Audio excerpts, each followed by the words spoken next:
Hello and welcome to the AccelerateHER podcast. I'm your host, Elizabeth Pirrie, and as CEO of AccelerateHER, I have got the best job in the world. Throughout this podcast, we're going to hear from some of the incredible female founders that we work with. We'll hear their highs, their lows, and we'll revel in their achievements. We'll cover topics like raising investment, getting a product to market, growing a team, and we'll hear from the people in the ecosystem who have supported them. We're going to hear from amazing founders like Kate Cameron, Danae Shell, and the people who've worked with them like Evelyn McDonald. If this is your first time engaging with AccelerateHER, well, that's a great place to start. But look out for us on social media. You'll find us on Instagram and LinkedIn to see what other events we're running across Scotland. Come along and join us, be part of a vibrant network and part of the family. Now, sit back, relax, and happy listening. Well, today we are getting two guests for the price of one. I'm delighted to be joined by Evelyn McDonald, CEO of Scottish Edge, and Gemma Stuart, founder of Gutsy Health Limited. Scottish Edge winner. Thank you. Yeah. And LinkedIn bottom voice. Yes, absolutely. I love that. Evelyn, you're CEO of Scottish Edge, but also chair of the Scottish Design Exchange and assessor for the Small Business Charter, and alongside AccelerateHER, a founder signatory of the Pathways Pledge. That's right. So delighted to have you both here. Hope you're both well. Yeah, really good. Good stuff. It's a bit warm in here, so cozy. Yeah, we've all got our water to keep us nice and cool. I'm going right back to grassroots to start off with. So I'll start with you, Gemma. When you were a wee girl, what did you want to be when you grew up? Oh, really good question. I knew I wanted to forge my own path, but I had lots of ideas of different things I wanted to be. So I was really thinking about this. So if I saw it, I then wanted to be it. Yeah. So I remember I'd been hospitalised when I was younger. I had suspected meningitis, so I wanted to become a nursery nurse at that point because I experienced like lots of care and attention from this lovely nursery nurse. And then I saw someone who was an accountant, so then I wanted to become an accountant, and so I just kind of moved around a lot. But the subjects I was really interested in when I was at school were business, and wasn't really that interested in the sciencey stuff, but was kind of edged that way by my parents, well, my dad especially. But I was really interested in anything to do with business, really. So but I didn't know that was necessarily a path for me, if I'm honest. I don't think probably when you were at school, certainly not when I was at school, it wasn't really discussed as a path. Business was something you learned to complement other stuff. Yeah. As opposed to you could become an entrepreneur. What about you, Evelyn? I actually wanted to work in advertising. Oh, really? So, yeah, I was just obsessed with adverts when I was young. I often thought they told better stories than, the programmes on either side of them. And so that was kind of what I set my sights on was working in an advertising agency. Yeah. I just thought that would be wonderful. That's not how it worked out. It often doesn't work out that way, does it? Did you have a favourite advert? I really liked the adverts, the adverts with Joan Collins and Leonard Rossiter. Oh, yes. So lots of those, and the Hamlet cigars adverts. It was the 70s that I grew up in, and advertising at that point was incredible. But remember, it's hugely expensive, and people at that time were spending hundreds of thousands of pounds on creating ads and getting them out there. But yeah, there was just a lot of imagination around that sort of genre at that time. They don't make adverts like that anymore. And Gemma's looking a bit blank.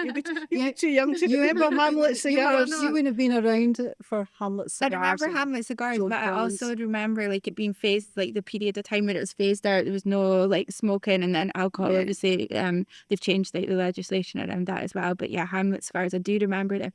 I was just thinking with the Joan Collins window, was that like a coffee or was that something else? No, that was a long time before that. Okay. I'm trying to remember what they were advertising. I think it might be Cinzano or something. It was alcohol. Yeah. Alcohol. I think you're so right. there was a lot of alcohol and, as you say, cigars and things being advertised at that time, and they had incredibly imaginative adverts. Yeah. So, but that took me down the route of actually doing sort of communications. So I did a degree in communications, and then that took you down the route of PR, and actually then PR as a business, and then going into getting involved and interested in business that way. So it was still part of my journey. You know, it's the journey that kind of took me towards working with small businesses.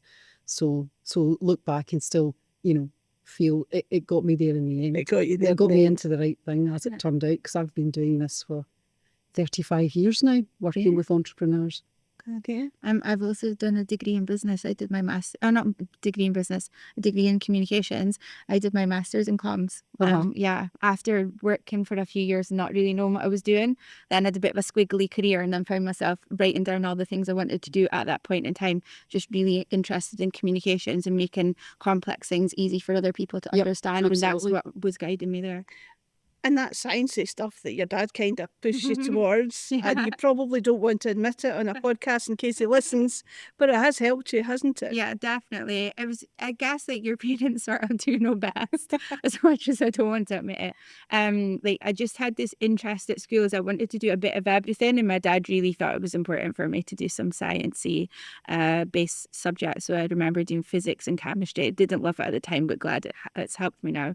But yeah, I really leaned into the business studies side of things, but it was business studies, accountancy and economics. I loved those topics. I just thought they were so interesting, but it definitely wasn't laid out in front of me as an option to go into business. That's not really what it was. At that point in time, I'm not saying the teachers didn't try or anything, they were brilliant, but there was very much a leaning towards like secretarial studies if you're like a young woman.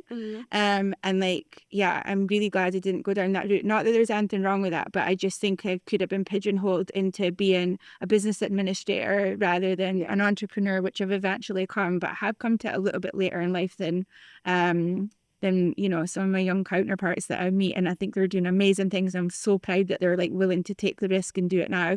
But yeah, it's taken a bit of a wiggly journey to get here, even though if I really go back to it, that was the thing I was interested in when I was at school. Everything to do with business, economics. I did accountancy and I understood it, but it only really came to life for me when it was practical. I didn't love the examination side of it.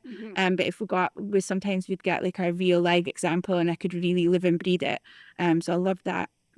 I'm disappointed to hear that you were pushed towards the sort of secretarial side of it, because that's exactly the same as when I was at school. You're significantly younger than me. To think that that's still going on, that you're interested. Because I can still remember coming home and saying to my dad, right, I've decided what I'm going to be. I'm going to be a PA to someone that runs a business. And he said, why would you want to be the PA? Why would you not want to be the boss? And I remember being really shocked that my dad had said that to me. But in retrospect, I think, why wasn't my teacher saying that to me? Why was my teacher saying, oh, well, if you've got an interest in business, you could be the secretary to someone that's running a business. And to get that message, it's, you know. Well, this is around the time I remember, like, but it was still, I don't know if this still exists, but when I was younger, there was a thing called Take Your Daughter to Work Day. Oh, yes. So, like, yeah. And so, like, that was, I remember, like, being in my dad's office at the time, and, like, someone had offered to get me a hot chocolate or something from the machine. And I was like, why is this person helping me? And it seemed to be that people in the office were kind of paying attention to what my dad was doing. And I remember thinking this really, like, confused my brain, because at home, my dad's just my dad. And not that we were, like, nobody pays attention to not that you're disrespectful, but he's just the dad who, like, does stuff for you, or, you know, is being told by your mum to do stuff, and he asks your mum to do other stuff, you know. But to me, I remember being a bit, like, confused by that. And I remember people asking me that day, oh, are you going to be, my dad wasn't a boss, but he was, like, you know, a manager of this team at that time. And I remember, like, people saying, like, oh, would you like to come and work in an office? And I was like, oh, I don't know about that.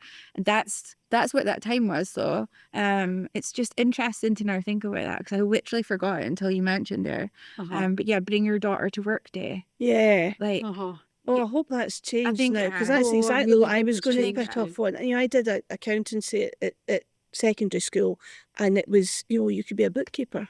Well, why can't I be an accountant? Why can't you be a partner of a big firm? Yeah, exactly. And like that, I was lucky I had parents who were like, you can do whatever you want to do. Yeah. And that's been a recurring theme amongst my guests so far, by the way, has been parents who have said, go for it, you can do it. Definitely. Gemma, I have to ask, and I built this whole podcast around being able to ask you this, were you obsessed with poo at that point? No, absolutely not. And I'm still not obsessed with food. I'm just obsessed with helping people improve their gut health. I don't want to know about their actual food, just for but they do tell me, and that's Helping okay. people poo. Yeah, exactly.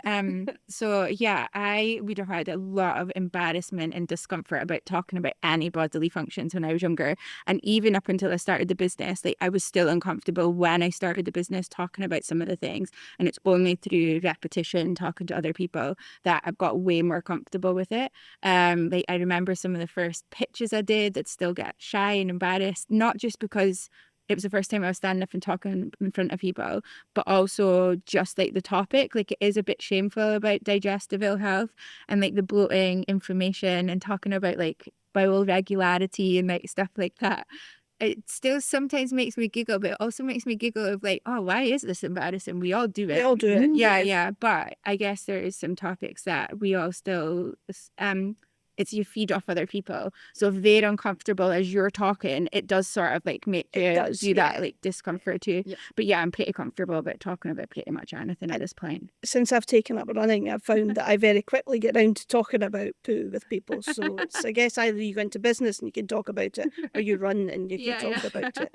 So tell us then about the story into Gut Wealth. So you were working in communications, but suffering in silence yourself. Yeah. So as loud as I am, I definitely was suffering in silence. So I had like urgency quite a lot. So I'd be presenting in front of people, especially working in communications. I remember like one time, it'll always stick in my mind. I'd been doing this event for about 80 people. They'd flown in from, it was in Frankfurt. They'd flown in from the UK, Ireland, and there was maybe a few other people from other places. We brought all these senior leaders together. We're talking about this big corporate change that we were making in the business. You know, it was quite a lot of things happening. There was different presenters, there was different stuff going on, and I was keeping the day flowing, as well as just everything that you would do, like managing an event. And at the end of the session, we were all, having a drink in the bar at the hotel. And one of my colleagues had said to me, "You've been keeping secrets?" And I'm like, "Oh, okay." And like, I was kind of laughing. I was like, "Yeah," because there was a few surprises throughout the day. And he was like, "Oh, like you've been keeping them." "Oh, yeah." And then he's going, "I didn't know you were pregnant." And I went, "Oh, I'm not." And he went, "Oh." And then there was another, like, he maybe made a more masculine but he made like a noise. There was another colleague who was in the group, so it was two men, and the other colleague was like, oh my god, because he realised how awkward this interaction was. And I said, "Ollie, don't worry about it." I'm not going to say the guy's name. I was about to slip up and say it there. "Don't worry about it, but I've got IBS, and this is what happens. Like, I just get like really bloated, and I understand why I look that. I might look pregnant, but I'm not." And he was like, "Oh my god, I'm so sorry. Like, he's totally mortified. And I was like, "Don't worry, this is just a common occurrence for me, but like, I understand. Don't worry. Like, the rest of the time we worked together for 6 months, he would see me in the corridor and panic and like sort of run away." But that's what like was quite normal for me. It wasn't normal that people would sort of outwardly say I look pregnant, but like, I didn't care about how you look. It's about how I was feeling. I just like, some of the triggers for me were I kept getting antibiotics because I had the problem with my tooth. So that was really damaging my gut microbiome. I didn't know the science behind all that. I was just medicine, take it, clear the issue. And the other thing is stress was really a contributing factor for me. And also I was making loads of like poor gut choices, like eating at odd times of night, doing lots of events where you're eating unusual foods, you're not really in control of your diet, wasn't extra, just all the stuff that could have been doing wrong, I wasn't doing wrong. But then I started researching about gut health, and then went during the pandemic, did an online course around IBS management with the University of Michigan. And then brought all that together unexpectedly, as well as starting to realise that there was products that I could buy in other countries I couldn't buy here. Bring all that together, loads of light bulb moments, and essentially decided to launch Gut Wealth. I can tell you more about that in a minute if you like. I feel like I've been going on a while. So when you went and did that sort of online course and that, were you purely thinking to help yourself at that point. So you didn't expect that gut wealth would be born out of this. Absolutely not. It was purely selfishly. I just wanted to feel better. I think during the pandemic, especially in the first year, like I got really busy with the job I was doing, but I was at home alone a lot of the time. So I had all this sort of free time, but also my gut health wasn't like great. I'd gone into the pandemic not knowing that we were about to have one. My health wasn't as great as it could be. I'd done a few like health kicks and like various retreats and things like that. But I just didn't really know what I was doing. I was listening to a lot of different outside noise about, you'd go on one training program and you'd learn, and I just wanted to recenter myself and get myself back on track. So that's ultimately what I did. But like through learning about that and then engaging in some of these online forums and realizing just how problematic gut health was for so many people, I kind of had these light bulb moments, but I was also a little bit annoyed and angry with myself that I didn't really know what I was doing, because a lot of it is just really simple stuff and I kind of wasn't doing the basics. So that all kind of came together. And also going back to the point I said earlier about maybe there's an element of like, if I can see it, then I think I can be it type thing. Well, a friend of mine had a vitamin supplement brand for collagen. And so I'm not saying she made it look easy by any stretch of the imagination, but when you can see what someone else has done, then you can kind of imagine how you can do something similar. So that was all kind of coming together at the same time. So I've tried to fix my own problems first, which I did, then started learning more about biotics, and then decided I wanted to bring out a product and really felt I could do something different, that really was built on convenience, taste as well, but also that it actually works and isn't just based on airy-fairy stuff. Yeah. I love, and I always say I've got the best job in the world. And one of the things I love about it is meeting women like you, and you'll see it through your work as well, Evelyn, where you've seen a problem and you've thought there must be a better way, and you've actually gone and done something about that. Would you agree, Evelyn? Oh, absolutely. And it's fantastic. And I love all the different stories like you that you hear about how people have realised that problem and actually thought, I'm going to solve that. I can solve that.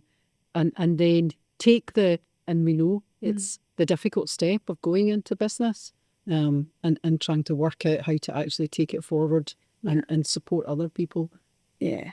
And how did you take it forward? I mean, how do you even begin to go about creating this? And so there's a few things here. It's like, I truly believe I can do anything if I put my mind to it. And sometimes that's a good thing. And sometimes that's just bold naivety that isn't necessarily, it doesn't serve me. It doesn't always serve me. Yeah, but someone said to me last weekend, what was it? They said, believe you will, but decide you can. Yeah. Oh, what a great attitude. So the first thing I actually did was try to persuade myself out of doing this, if I'm completely honest. Wrote myself a business plan. I've still got it. I sometimes refer back to it and have a little laugh to myself at like my naivety, but that's fine. But I wrote myself a business plan because I wasn't just going to be I wasn't giving things if I was going to move forward with it. It was going to be a positive thing. But I also wanted to pitch myself, because what I'm doing was investing my own time and my own money, and those two things are really important to me. So of course I kind of was pitching to myself and looking for amber flags, or red flags. If red flags were going to be a no-go, amber were like, okay, how do I solve this and work around it? And what I essentially did was make a decision to myself that I was going to spend a certain amount of money and do like a prototype and do like the testing of that before making any further decisions. And so I did that piece of work because I thought, well, that's just like a certain amount of risk that I've decided to myself. But the prototype wasn't one that was necessarily going to be launched. It was a prototype that was then going to do all these various tests. So essentially that's what I did. And through that and building it, the momentum had started then. I'd already ticked the boxes in terms of there weren't the amber flags I was concerned about, and there was no red flags. Just then by that momentum of taking the first step, but just compelled with everything in me to trust my gut and keep going for it. Yeah, and it was absolutely the right decision to make, but it is a massive risk. I understand why it's tricky for other people. And I think one of the things for me is I started this when I was in my late 30s, and I don't think I'm old by any stretch of the imagination, but I've had enough things have gone wrong previous in other bits of my life that actually I'd much rather do something and it not be perfect than not do it and really wish that I had. And so I was really compelled by that as well. Yeah. Do you think you need that sort of age to have that sort of wisdom to think like that? there's always going to be it's going to be right or wrong for any people. Like I speak to a lot of young female and male, but mostly female like entrepreneurs now, and they've got different worries and concerns. But I then say to them, but you've kind of got nothing to lose at this point in a sense, because so there's never going to be a right age or time, but we've all got different pressures. We've all got to keep a roof over our head and feed ourselves and various other things. And so like, I think I could have taken bigger risks when I was younger, but then I just might not have been where I am now if I hadn't. So there just isn't a right way. But if you're compelled to do it, don't like give up, like go for it is like my strong, like, even if you lose a year of your working career making loads of money because you've decided to start up and it hasn't worked, you'll pivot into something else, or you'll find something else that is exactly what you want at that time. Like, I really believe that. I think that's the attitude that, where entrepreneurs will succeed. And I often say, you see an entrepreneur who could, sell just about anything, they would succeed at anything. Yeah. And then you meet one and you think, if you had the next iPhone, you wouldn't make it work. Would you agree? Would you agree, Yes. Evelyn? Yes, absolutely. There's an X factor that you can't quite put your finger on. Yeah, because when I get asked about characteristics of entrepreneurs, you can reel off certain things, but there's always that sort of indefinable quality that people have. That enables them to take a business forward. And I think, I think no business person can really know what they're getting into until they're getting into it. And in some ways that might be a good thing, because if you could see the difficult days, you might not go there. But I think it is, if you can take those steps and then you have that passion and determination, you just learn things as you go along, and you take the bad days. And we still speak to people that have had really difficult times in business, but they still love it. They still... It's a bit twisted. Like, when you think of it. It's a bit sadistic. Well, it's like they've had terrible times in business, but they still say, but I love being in business. Business. I love, running this business. I'm determined to stay there. Or I just love running businesses. So even if it hasn't worked, they will say to us, I'm looking for another opportunity. You will see me again in a different business. They've got the bug. What about your journey, Evelyn? How did you end up in Scottish Edge? I mean, presumably you didn't know what you were getting into there either, because it's massive now. Yeah, and Scottish Edge was a startup.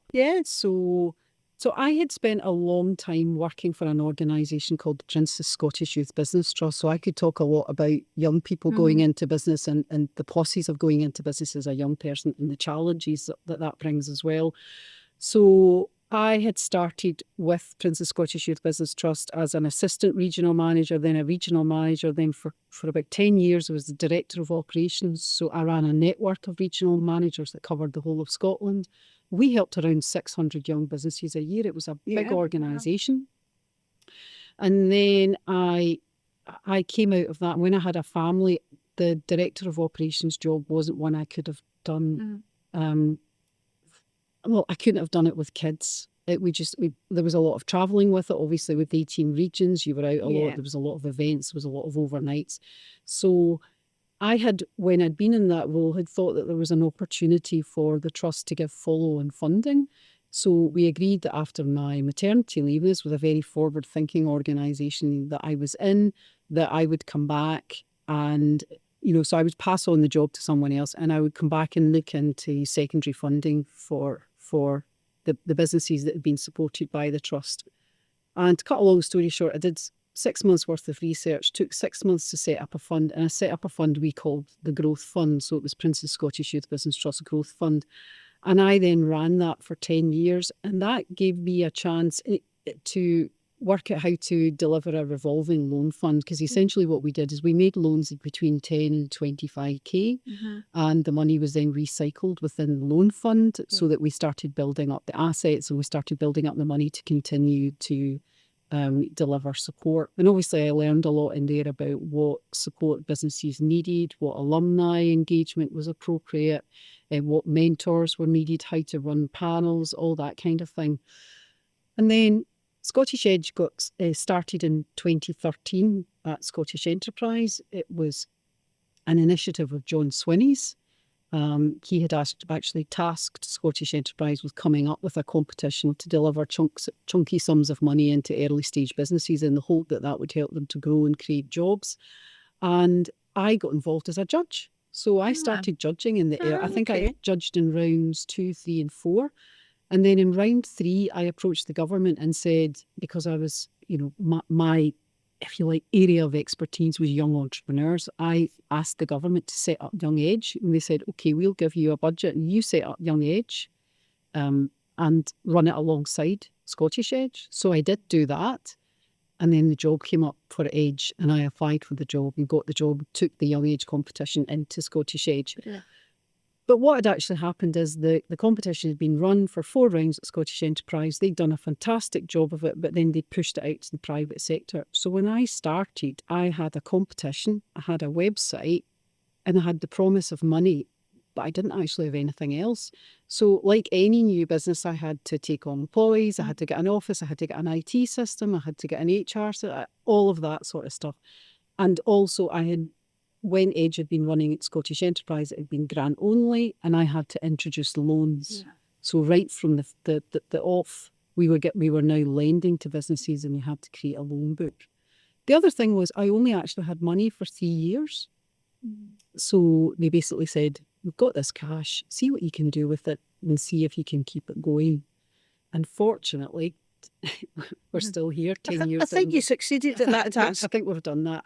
And I mean, I've done that with the support of so many different people. Obviously we've had an amazing board from the start. We've had the buy-in and support of the entrepreneurial support ecosystem. Our own alumni have been hugely supportive, and I've got a fantastic team. So everybody's pulled together. Yeah. And we now have a self-sustaining organisation, and we can look ahead to years of Scottish Edge being delivered in Scotland, which is great. That's great to hear. But you've pivoted and grown as well, like when there's been opportunities to grow Scottish Edge. Like, because when I talk to people who won really early stage and they've been asking me about now, it's quite different. Like, it's all great support, but it's adapted as time has moved on as well. Yeah, but I mean, when we started out, there was only 2 of us, so now there's 8 of us, so it's quite a big difference. We've got 3 relationship managers. That was a role that didn't even exist back then. I didn't have a marketing manager until, I think I was halfway through year 1. I had a marketing intern. It was 2 years before I could afford a marketing manager. So it has changed. It's definitely evolved. What we've done, I think, is very much stick to what we're good at, which is if you look back at the competition is still quite similar. Yeah. But what we've done is we've developed a lot of things around that. So we're still sticking to what we know we're good at, which is using that competition format to identify people to support. But we've got so much better at wrapping the support around people and trying to help them to develop their businesses. So we feel that. Yeah. So the reason I applied for Scottish Edge is I went to round 23 and saw other people. And honestly, I was so inspired that day around 23, and I won in round 24. I was so inspired that day. It was moments I remember sitting in the audience and I was tingling with excitement. It was so good. And actually, when I applied for round 24, I went back and watched some of round 23, the finals. And there was a particular woman on there who I just thought she was excellent. She's from Inkbam. Her name's Fiona. I've only met the woman once at the final. She inspired me so much because she just applied in her own way, and I could just tell she was just fully herself. I just thought she was phenomenal. I loved seeing how she pitched on the day. It was so good.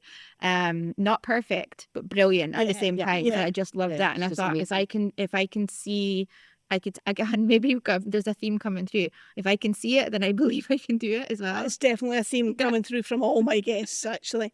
Yeah. So we've reached the point in the story where both your stories collide. Yeah. Gemma's given us a little bit of a spoiler there, but we're going to come back to that. It's okay, I'm winding you up. We're going to come back to that, but at this point, I want to introduce our Ask Accelerate Her slot. So we put a request out on LinkedIn because there's lots of founders out there who want to ask questions of amazing women like yourself, Gemma, and like you, Evelyn, who've been there and done that. So the question for you two today comes from Simran Taneja. Simran, I'm really sorry if I've mispronounced your name. Hopefully you'll know who I mean. she's at the very initial stage of her business, and she's wondering if you can share any tips on client onboarding.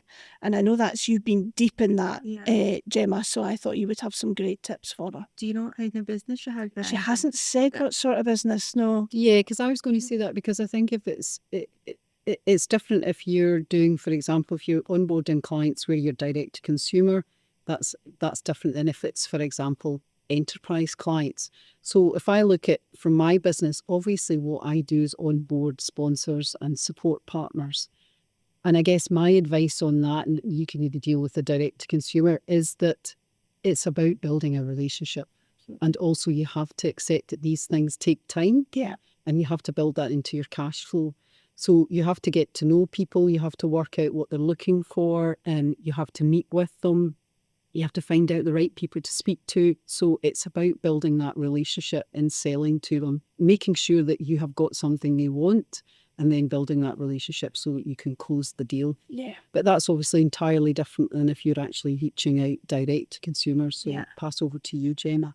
So I would say it really depends on the product, obviously, or the service that you're providing. But what I did was steal. So it's called stealing with pride. I learned that from my Heineken time. So go and see what other businesses are doing and other experiences you've had being onboarded to something, and copy the bits that you like. So it's the only time I advocate stealing, but like copy the bits that you think are important. I think it's a bit of a tricky question to answer. I'd love to pick up with Simran afterwards if there's a particular question. And the other thing I would do is look at other businesses, especially in your world. So if you're a legal firm, go and look at what legal firms do. If you're a vitamin supplement brand, go and look at what they're doing and copy the bits that you like, and don't use the bits that you don't love. And then what I would do is really focus on iterating and improving as you go along. So ask customers and do the uncomfortable thing. So somebody gave me some advice. They were the MD of a massive vitamin supplement brand, and they gave me some advice around pick up the phone to your customers. And I'm like, oh, right, okay. Because I'm like, oh, I've sent them a survey and I've done this. Picking up the phone, you will learn 1,000 million times more than what you will from answering a survey, because naturally the survey is asking very specific questions, but actually it's the juicy little bit, like a customer telling me, oh yeah, this is the first time I've booked a holiday in years and not had to think about worrying and booking holidays. Like, wow, that's a really important nugget of information that I can use in other places, but also just in terms of our communicating with our customers. I recommend that. And observing their behaviours as well can be very useful as well. Thinking back to your obsession with adverts, you used to advertise the Dad's Doorstep Challenge, where you held up to see how white your whites were. But then all these companies, watched people taking their washing out of the washing machine. They didn't hold it up. They smelled it. And that's why all the adverts now are smelling the freshness of things. So observe your customers as well. But I think whether it's B2C or B2B, business to consumer or business to business, it's about relationships, really, isn't it? And building them. Simran, I hope that helps. I'm going to put you and Gemma in touch with each other so that Gemma can have a wee chat with you about it.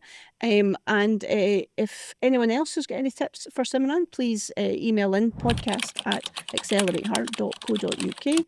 Or if you've got a question to ask one of the future guests of our podcast, please also email podcast@accelerateher.co.uk. Back to my two amazing guests. So your paths have collided. Evelyn, CEO of Scottish Edge, is presenting the prize to Gemma Stuart, winner of the Pathways Edge. First of all, congratulations. I can't tell you how I couldn't make it to the finals, but I was so delighted to see that you had won. And very, very proud as well. I've no right to be, but I was very proud as well. Evelyn, I'm curious to know though, why bring in the Pathways Edge prize? Why a prize specifically for women? So because I think what we recognise is that women do have more challenges in business, and what comes with the Pathways Prize is just a little bit of extra help, access to a mentor that might be able to support, and you've been chatting to Gemma about that to try and identify the right person that can help. And also I think it was to draw attention to the Pathways report and the various actions that are going on at the moment to try and address the sort of imbalance. So it was a combination of sort of different different ideas around that. But we felt it was really important to just shine a light on, and it gave us an opportunity to really shine a light on a business being run by a strong female leader. And obviously, great example of that here. Yeah, I don't need to explain why Thank you. we picked Gemma as an example of that. And obviously, I'll admit I'd got an opportunity to get to know Gemma because we had been bumping into each other at various events and chatting at various events. Gemma had come and spoken to me about coming into Edge and what did I think of it. And she had engaged with members of the team in the process as well. So we were getting to know each other, but during the process, the judges picked the person, and we were obviously delighted that they picked. I was just going to say, because I know this feeling. We've run awards before where you've got no choice over who the judges pick, and you're thinking, I know who should win this. Exactly. And I'm sure there was some great entries into it as well. Absolutely, there were some really strong candidates. Do you think initiatives like that make a difference? Evelyn, 35 years, did you say you've been working in economic support? So are things like the Pathways Report, the Roads Review, are they making a difference? So I think they are definitely trying to make a difference. It's got to be positive. I mean, obviously, we've been talking about how do we monitor that? How do we, try and find out what is the base we're measuring at the moment, and then how do we see what difference those initiatives are making? But my feeling is that they are starting to make a difference. It's not going to be a quick thing. No, and Anna Stuart, who wrote the Pathways Report and set up the Pathways Pledge, is always quick to say you need at least 3 years before you could start seeing a difference, don't you? So, but I mean, even one of the initiatives you're undertaking just now, which is to try to get more female investors involved, because I think we can, the sort of shameful statistic that 2% of finance going into female-led businesses, I think a lot of that has come historically from it being men who are making the decisions. Yeah.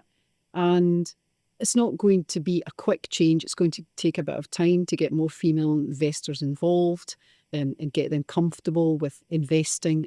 But we know that there are plenty of women out there that are interested in this, that are financially able to do it. And it's about just making sure we can attract those women in. And I think we'll start to see differences in the decisions that are being made and the amounts of money that are going into businesses. I hope so. I hope so too. Gemma, you were nodding away vigorously when asked, do these make a difference? So, from your point of view as a founder coming through it. Yeah. So I started engaging in the Scottish ecosystem 18 months ago. If I'm completely honest, I didn't know the ecosystem existed before then. I don't think we did either. It's a new term that's been used for it, isn't it? Yeah. So I guess I didn't know about the different partner agencies and different options that exist in Scotland. I'd say a couple of things. To anyone who's grown a business in England who I've met, they are wowed by the opportunities and options that we have in Scotland. So that's the first bit. And the second bit, there is a lot of things that have been happening in the last 18 months for female founders. And I think there's an element here. I've had moments of frustration where I've missed an opportunity, and I think life's a little bit about that. I'm really opportunity hungry, and sometimes when you miss them, I do get a bit frustrated. But I do think that there's loads of opportunities for female founders to get some extra wraparound support. But what also can happen is you can get a little bit distracted with some of the things. I signed up to loads of stuff because I was being told by my other female founder friends. That was a mouthful. My other female founder friends. Say that 5 times. Yeah, there's not that many things about. So grab them while we can, because there'd been a famine, and now there felt like a bit of a feast. It was everybody was we weren't grabby, but it was let's get a bit of everything. And because there was a bit more money from the Scottish government, which no one is going to say we don't want, of course. There was a bit of a moment last year where there was just a lot of things to engage in, and for me, they weren't helping me generate revenue. They were helping me with a longer term growth, but at the early stage I need to be getting cash into the business. Yeah. So there's been a bit of a readjustment for me for this year. So I don't want that to sound like a complaint. I'm just describing that as a reality of because there has been the famine, there's now the feast, but it's now just making the feast a little bit readily available all the time and knowing ahead of time what's coming. So for example, I try to map my year out, and I know at this time of year there's likely to be a lot of stuff that's happening in the early start of the year because there's money that the government, that needs to be spent on programs for the betterment of female founders. Brilliant. But then there'll be like another jump of stuff that happens in April because more funding becomes available. Then there's sort of a little bit of a famine again. So I now know that looks a little bit like the cycle. So, but other female founders maybe don't. And so not a complaint, but just one of these ones is like, if you were able to see what was coming up the year ahead, then I would apply for the things that are going to make sense at the time for me. Yeah. And I think that's just one of the challenges, that it's an imperfect system. It's never going to be perfect. Yeah. But one of the realities is It is an imperfect system, and I think actually that I'm sure if we had the opportunity, Elizabeth would agree with me. Likes of Anna, Elizabeth, myself, we would design a 5-year strategy. Absolutely. Yes. We wouldn't have a whole bunch of programs being delivered over a short space of time, and then a gap of period where there's a reevaluation, and then suddenly there's a whole bunch of short programs again. Yeah. If we could wave a magic wand and have a guaranteed 5-year budget, then there would be some long-term interventions over that period. Yeah. So unfortunately, we're having to, just flex with the world that we live and work in, which is, as you say, imperfect. Yeah. The tax year's never going to change, unfortunately, No. April to March, and that's the way it works. But you have done a really good job of navigating your way around it and choosing and picking the right things to go on. And I'm not just saying that because I've seen you in a few AccelerateHER programmes, but, if we had that magic wand, if Evelyn and I could sit down with Anna Stuart and write that 5-year plan, what would you wish for to see on that 5-year plan? Ooh, good question. I think for me at the really early stage, when I was right at the very start, to have a little bit of a support around getting my accountancy type stuff up and running, so I knew where to spend. Like there's time I've spent, when I look back now, it wasn't. I just didn't spend my time well. Like I didn't really know what I was doing, and I've navigated that fine now. Some other things that would have really helped me right at the early stages would actually be connecting with other founders who were like almost on day one, day dot. I didn't start connecting with founders till I was about 18 months in trading. And so that's because I was sat at home trying to make my business work from my computer, and I thought everything would happen in the computer. It doesn't work like that, but that's what I kind of was wedded to, just keep making them try. It's finding that balance though, because you can also easily just be going to all the things and not doing any of the work at the computer and not making things happen. Yeah. So. I think the two things would have been stuff to do with like trade, regulatory type stuff, like housekeeping kind of stuff. Trademarks, getting my accountancy and like knowing what I need to do to set up my business. Like I made a huge mistake setting up my business. So I'd previously had a consultancy that I'd been trading for like 9 years, and basically that was a vehicle for me to be paid. So I would go and work with an organization, and they didn't want me to be a member of staff, like not because I'm not fabulous, but just it was a different time. So I would be a consultant, so I'd get paid that way. When I started up this business, I took some advice and changed my company name. So I effectively started a whole new business with all the risk, but actually it's had tax implications for me further down the line for getting investment. So it's really complicated. I'm not going to try and explain it in this forum, but the long and the short of it is if I'd asked the right person, any person in the ecosystem, if I'd told, as I tell that story, they go, oh no, I can see it in their eyes, because they know that was the wrong advice before I've even finished the sentence. So there's things like that are maybe quite particular to me, but there was lots of other people that I meet in the ecosystem where you've made a couple of really quite important mistakes at the start that is part of your learning journey. But if we had a funnel somewhere around there like that would help you not do those, it would be great. But the main thing that I would have loved earlier, which is through no fault of anyone, but things is ways to connect with other founders who are like really early stage. Longer term, like some of the stuff that would be really helpful to me is to get in front of more investors. So, but also like there's a bit sometimes I hear in some of the courses and from the ecosystem of like, oh, it's going to be much harder as a woman. Like, I don't want to hear that. Like, I'm about to do something really hard. Don't tell me how hard it is. Like, I've heard that message. Now just show me how to do it. And yeah, that's the bit I need now personally. And I think that's what some of the other founders I engage with are keen to see more of too. Yeah. But again, imperfect system. We're all just navigating it. Yeah, with our life like life raft and whatever else to absolutely. compass. I know that's an interesting point, actually, because I remember I was at an event recently where there was an awful lot of talk about this 2%, and I was saying, are we actually just talking everything down? I really worry that we're creating a narrative that some women are starting to believe, actually. Exactly. So I was saying, I think, okay, we maybe just need to say, okay, this is an issue and we're addressing it, but we need to kind of move away from it because it's such a negative story. Yeah.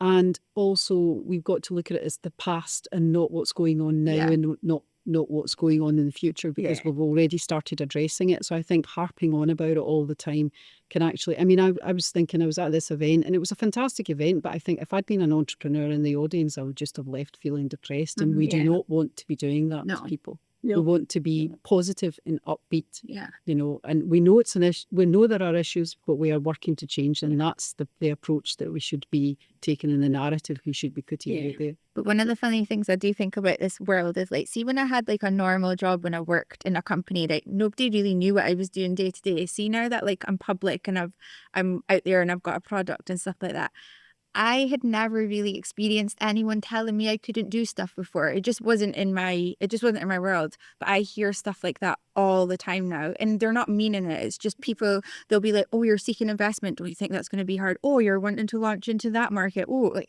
just people constantly tell you their worries and concerns. I think it's like really funny because I go, no, like not that I'm not worried about it, but I'm not worried about it for the reasons that they're worried about it. You know, like it's I give it the right amount of worry and attention.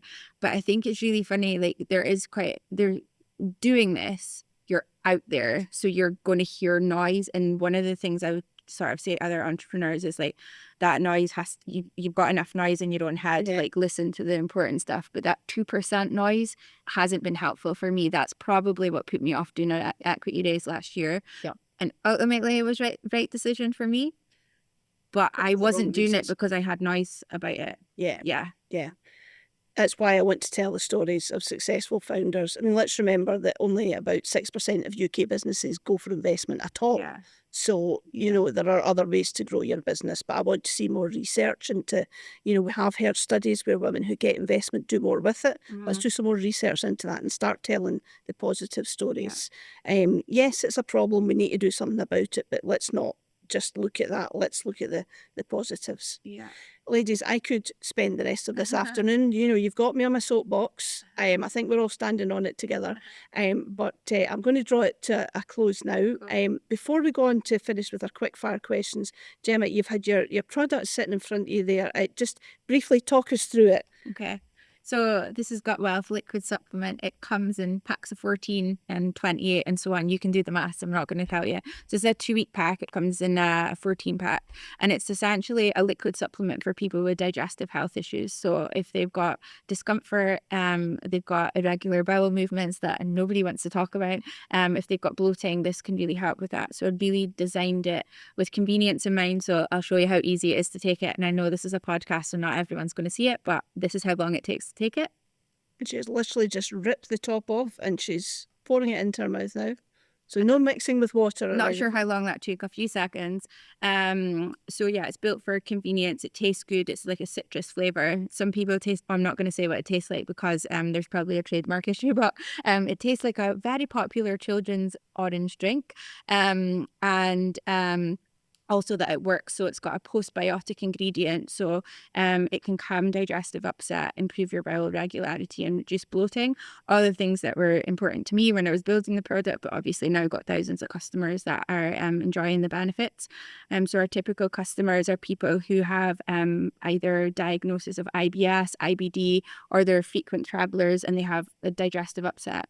So yeah, I was lucky enough to win Edge last year, hoping to scale the business significantly this year. So doing a little bit of a retreat thing at the moment where I am tightening up my supply chain so that I can then scale faster. In theory, I say in theory, I'm going to make it happen. I don't know why I always like put myself like in theory. That's what my plans are, is to scale the business significantly this year. Good stuff. Can I just correct you? You weren't lucky enough to win Edge. Ah, You yeah. were skilled enough to win Edge. Okay. Yes, Yeah. you came through, I think, 238 applications. Mhm. You're Okay. one of our winners. Mhm. So Okay. Yeah. that's Okay. not luck. That's Yeah. I created my own luck. hard work, Yes. planning, Yeah. and engaging with Yeah. us and Yeah. So I'm going to securing that top award. Thanks, Evelyn. bring this shit conversation to an end now. And move on to our quick fire questions for then. They haven't been particularly quick fire so far with my other guests, but Okay. we'll see how we go. So I'm going to start with you, Evelyn. What's the best piece of advice you have ever ignored? It's not personal, it's business. That's just nonsense. Yeah. Because I think in business, everything is personal. Mhm. Even if you're, D2C to a customer, it's how you engage with that customer. Yeah. And obviously, where I'm obviously selling Edge, as it were, to, to corporate sponsors, to organisations that are going to support our alumni, it's all about building relationships. So it's personal. Business is personal. Mhm. Yeah. What about you, Gemma? What was the question again? The best piece of advice you have ever ignored? I just ignore so much advice. I don't know. I can't think of anything. Sorry, I can't think of anything. What's the best piece of advice I've ever ignored? I'm sorry, I don't have an answer. It's terrible. I think you've ignored all the naysayers that have said that's yeah. going to be difficult. You're not going to be able to do that. So maybe a piece of advice around what you shouldn't be doing is what you would. Yeah. I just ignore so much advice. Let me think if there's a specific thing. Tell you what we'll do. We'll come back to that Sorry. one, and I'll just distract you from Yeah, even yeah. thinking about it by asking you. And I know you've benefited from some great mentors along the way, but who would you dream of having as a mentor for the day? And alive, dead, Yeah. famous, not famous. So my absolute amazing entrepreneur who I think is brilliant is a woman called Bethany Frankel. So she's from a TV show called Real Housewives of New York, right? And so on the surface, you would think that that's not necessarily the person you would go to, but she is one of the smartest, shrewdest businesswomen or business people I've ever experienced. She is so on the ball. She knows her business inside and out. She runs her business very leanly, and also it's all based on knowing her customer. And I think there's so much to learn from her. So I'd really encourage anyone to look her up. Yeah, will do. Evelyn, I suspect you're a bit like me in that you're so busy mentoring, you don't often think about being mentored yourself. I don't actually, but right now I would pick Sam Altman of OpenAI. Just a day with him would be very useful, I think, to look at how we could incorporate AI in Scottish Edge. But more importantly, actually, I would really love to pick his brains on what AI is going to mean for businesses going forward, because I think it's going to bring more changes than we can possibly imagine. Yeah. And I feel that we're all unprepared for that, Yes. including Scottish Edge. Yeah. And so right now, I think that would be an incredibly valuable, long conversation to have. I wonder if he would even know the answer to that question, though. I think it's almost, we can't predict it. He could always ask AI. He could, yes. That's a good point. Okay, moving on from AI to what is your guilty pleasure when you unwind? Dancing. Dancing? Yes. Any particular sort of dancing? It's probably the equivalent of dad dancing. So just, with my friends, I just love dancing. And I think dancing is a great form of exercise as well. So I also do reformer Pilates, and I do it in a studio that has it's like an Ibiza club soundtrack. Yes. So the combination of the two, it helps you get through the workout. Yeah. I love music. So just Actually, I love dancing in the music, and I kitchen. just love dancing. Yep, dancing in the kitchen, Yeah. dancing with my friends. Yep. I was dancing with a friend of yours at a party a couple of weeks ago, actually, and I thought she was never going to let me off the dance floor. So yep, I was dancing with her recently as well. So yeah, that keeps me happy. Yeah. So I'm not guilty. These are not guilty pleasures. These are just my two pleasures. So as I said, I love Real Housewives. I did wonder if it was going to be connected to that last answer. Real Housewives, because it's just like chaos and people not being very nice to each other at times, which is just not the opposite of who I am. But I just find it like, oh no, it's not a good answer. Let's do a better answer. Sorry. Okay. So you learn a lot about human behaviour from those shows. Yeah. I recently watched The Traitors and thought it was incredibly interesting from looking at group dynamics, how it influences how people make decisions.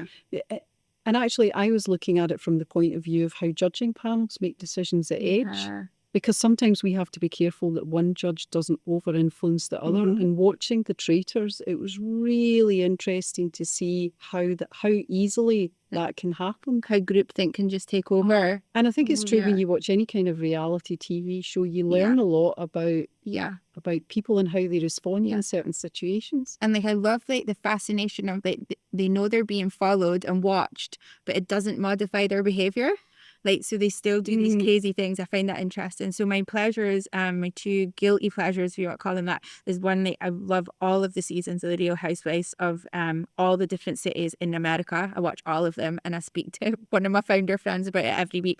Like, did you see that thing? And it's just like white noise to me now. And the other thing is when the weather allows is to dance in a field listening to live music. So any sort of festivals and that type of thing. So last year got to, the only festival I managed to make it to was summer sessions that were in front of Stirling Castle. There was just euphoric moment of looking at Stirling Castle, listening to a Scottish band, which was Young Fathers, and dancing around with my two closest friends. And that to me is just what like life was all about. I love that. Oh, that sounds great. I did that in Belladrum with my friend. Lots of dancing in a field. Perfect. Absolutely. Good for the soul, isn't it? Yeah. And so what's the best book, podcast or TV show that you've watched recently? And you're not allowed to answer the Desperate Housewives again, Gemma. That can't be the answer to all the questions.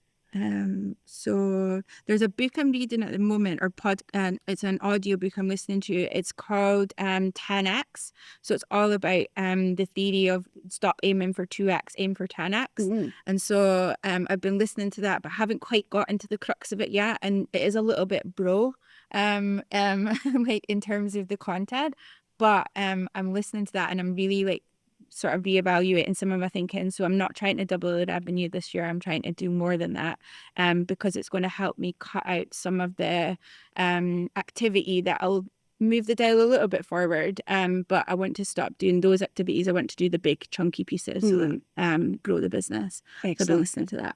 Good stuff. So I'm also going to go with a business book called Traction. So I got a new chairman at Scottish Edge just over a year ago, about 15 months ago. And so we decided to revisit the strategy and he bought me this book. And basically it helps you come up with what it calls a vision traction organizer. So actually at my board meeting this morning, I was able to show so we've now got a 5-year plan. So I presented the company goals for this year, then what the quarterly goals are, and how we were getting on with the quarterly goals. And I think it's just made me and the team much more focused on what our plans are for the long term. And it's an incredibly useful system for running your business. And actually, since I've started using it, I've started coming across other business people that use it as well, including the guy who runs Buzzworks Holdings. So there's lots of different people use this vision traction organizer. It's definitely worth a look. It's a bit of work to get it set up to start off with, because you've got to go through a very particular set of steps. But once you get there, it really gives you a blueprint for running a business. Great. So really Excellent. recommend it. We'll link both of these books in the show notes, but it sounds like I've got another 2 books to read on the train. So that's great. Okay, finally, one word to describe your business journey. Fun. Fun? Yeah. Do you know, I love to hear that. I think, if you're going to work for yourself, it's got to be fun, hasn't it? Because it's bloody hard work. So you might as well have fun while you're doing it. I've got like another 100 follow-up words that don't sound as fun, but like ultimately it is fun. We'll stick with one. Yeah, it's so lucky for me because back to what you were saying, I think I've got one of the best jobs in the world. And so I feel very lucky to have a job that I love so much and that I think makes a difference, and that I get the opportunity to meet so many incredible people. Yeah. So how lucky am I? I'm going to correct that though. It's not just luck, it's hard work, Evelyn. Yeah. Well, I do sometimes say the harder I work, the luckier I get. Well, it's very true, and what a great note to end on. Gemma, Evelyn, what an absolute pleasure chatting to you both. Thank you so much for your time, and I look forward. I keep bumping into you both everywhere, so I'll no doubt see you both soon. Thanks for listening to me chat to another amazing female founder. I hope you enjoyed that. Of course, this podcast wouldn't have been possible without the backing and support of some amazing organisations. The Scottish Government, who funded this through their Pathways Fund, Barclays Bank for letting us record this in their amazing Glasgow campus, to Podplistic for seamlessly recording this and cutting out all of my bloopers, and of course to the guests for giving their time to come along and chat to me. If you want to hear more about AccelerateHER, please do follow us on LinkedIn and Instagram. Pop over to our website, accelerateher.co.uk, and sign up to our newsletter. I look forward to seeing you at an AccelerateHER event soon.